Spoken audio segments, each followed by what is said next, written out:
Matt Canavan has just called for it to be suspended in Australia. This follows 19 other countries doing so. Should it be suspended? Well, look, I wouldn't take my medical advice from Matt Canavan. I'd take it through our health experts from the Therapeutic Goods Administration, from our Department of Health. I think it is very important that we take the very best scientific advice available. No doubt our authorities are in contact with those other countries and asking why they've made the decisions that they have, using all of the available evidence. But let's not rely on members of Parliament for health advice. Let's actually go to the experts. Okay, well said. Let's talk about the march yesterday. Thousands of women marched right around the country, but ultimately, is this another one of those marches where we see a flurry of activity for one day, but ultimately their efforts will be in vain, or is this something different this time?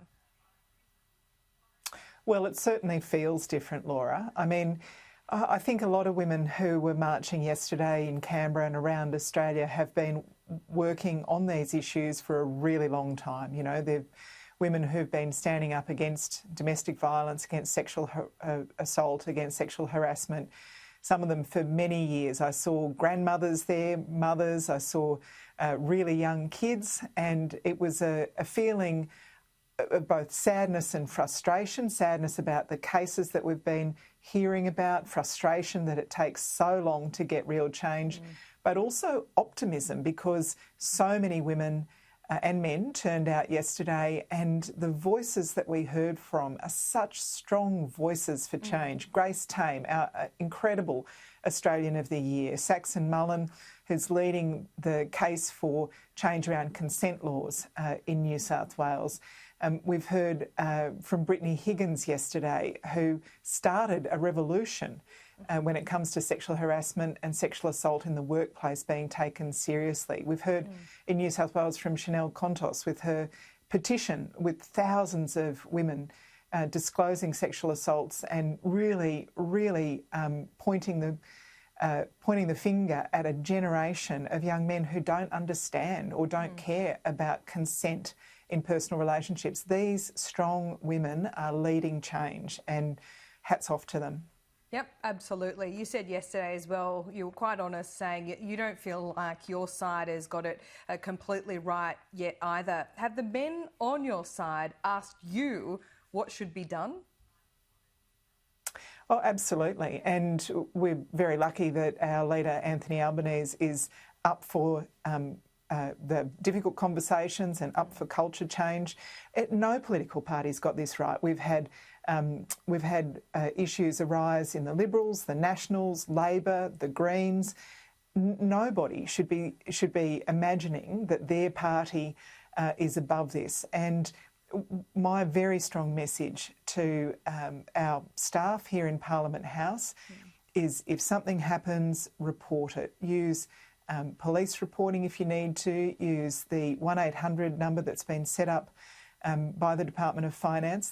That's for former staff as well as current staff to make use of, or use the internal processes that we've got in the Labor Party and come forward. We will support you. We will back you. We need people to speak up to achieve real culture change. We can't just try and manage this away and pretend that it's not happening, because if it happens in the Parliament of Australia, we know it's happening in every workplace in Australia. We need real change, and that starts with people speaking up, and for the government it starts with implementing the recommendations of the Respect at Work report that the Sex Discrimination Commissioner gave to the government more than a year ago now. It's been sitting on the Attorney General's desk for a year. You say the message is, for those on your own side, come forward because we will back you. But have they come forward? It seems like many people on your side, many women, are instead using a Facebook group to seek comfort and air their grievances. What is being done to get to the bottom of the claims that are being made on that Facebook group? Well, I'm not part of that Facebook group because it is for staff, but I've had those issues drawn to my attention, and with a number of other senior Labor women MPs, we've sent a message through the Facebook group to people laying out the what they can do if they want to make a formal complaint, and making it very, very clear to them that we will be there for them, that we are absolutely 100% backing them to call out problems and backing. But without a formal complaint, backing them if they want to come forward. Without a formal complaint, are you limited in what you can do? Well, yes, and of course these things have to be guided by the person making the complaint. We don't want to re-traumatise people. We need to be respectful of people who do raise these issues and bring them forward. In every instance, if you've got sexual assault or sexual harassment, the action taken needs to be determined by the victim of the assault. Absolutely, and some of these allegations made by one individual are horrific, I've got to say, are really horrific to read. And the allegation is that this might be a current member of the front bench. Are any efforts being made to try and identify that person, or again, are you limited because it's anonymous? Well, we are limited without knowing who the complainant is or who the complaint's made against. Obviously, it's very hard to take action in those circumstances. But my message, my very clear message, is that we are up for this conversation. We need to change culture in our own party as well as across the parliament. We will support you if you come forward. We are there with you.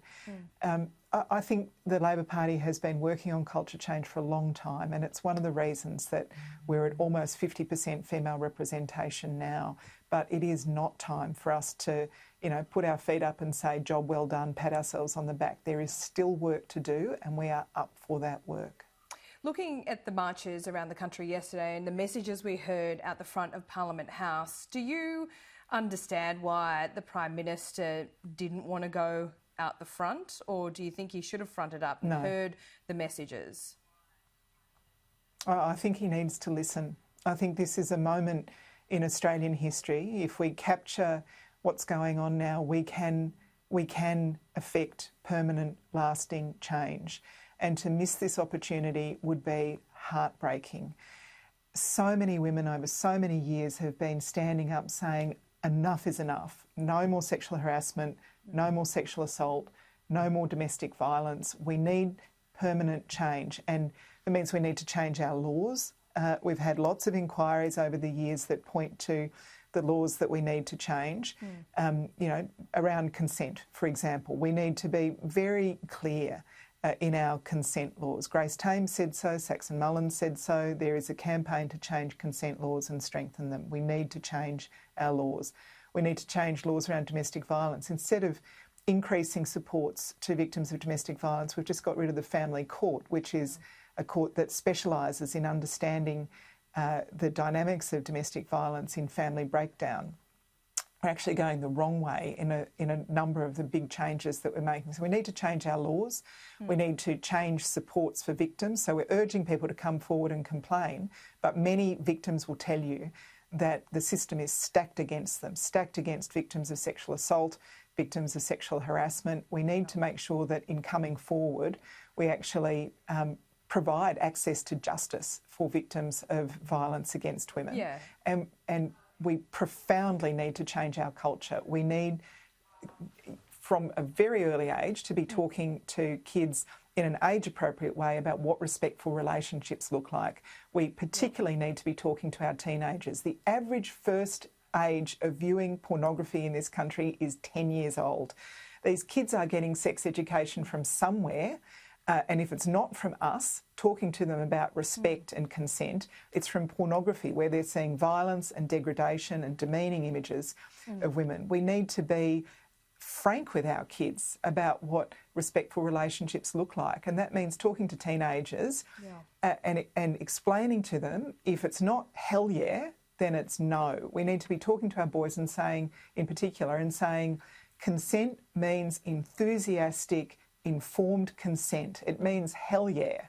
And I think those conversations, now is the time to be having them with the backing of real legislative change.